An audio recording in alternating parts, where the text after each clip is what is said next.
प्रिय मित्रों गण, आप सभी को ओडी मोटिवेशन यूट्यूब चैनल पर स्वागत है। दोस्तों, लगभग सभी लोग यह जानते हैं कि कुत्ते खुले में ही सहवास की क्रिया करते हैं, जिसका कारण है कुत्तों को द्रौपदी का श्राप। जी हाँ, कुत्तों का ऐसा करना एक श्राप है।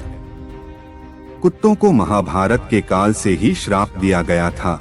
आइए आपको बताते हैं कि इसके पीछे क्या कहानी थी। बता दें कि जब अर्जुन द्रौपदी को स्वयंवर जीतकर उन्हें ब्याह कर कुटिया में लाए थे, तब अर्जुन ने कुंती से कहा कि माँ देखिए हम आपके लिए क्या लाए हैं। तब कुंती ने बिना देखे कह दिया कि पांचों भाई आपस में बराबर बराबर बांट लो। शादी के बाद द्रौपदी अपने 5 पतियों के साथ रहने लगी थी, लेकिन वह एक समय किसी एक पांडव के साथ ही समय व्यतीत करती थी। जब द्रौपदी अपने कक्ष में किसी एक पांडव के साथ समय व्यतीत करती थी, तो वह पांडव दरवाजे के सामने अपनी चरण पादुका रख देते थे। इससे दूसरे पांडव को पता चला जाता था कि कोई एक भाई द्रौपदी के साथ अपने कक्ष में है।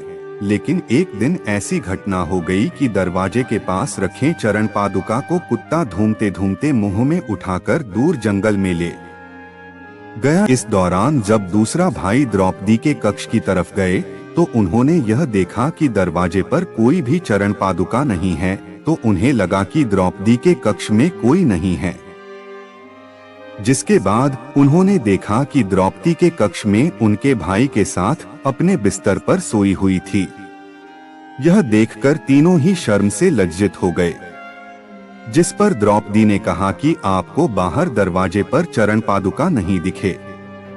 तब उन्होंने जवाब कहा कि बाहर चरण पादुका नहीं थे, इसलिए मैं आपके कक्ष में आया हूँ। जब बाहर चरण पादुका देखने गए तो वहाँ पर कोई चरण पादुका नहीं थे।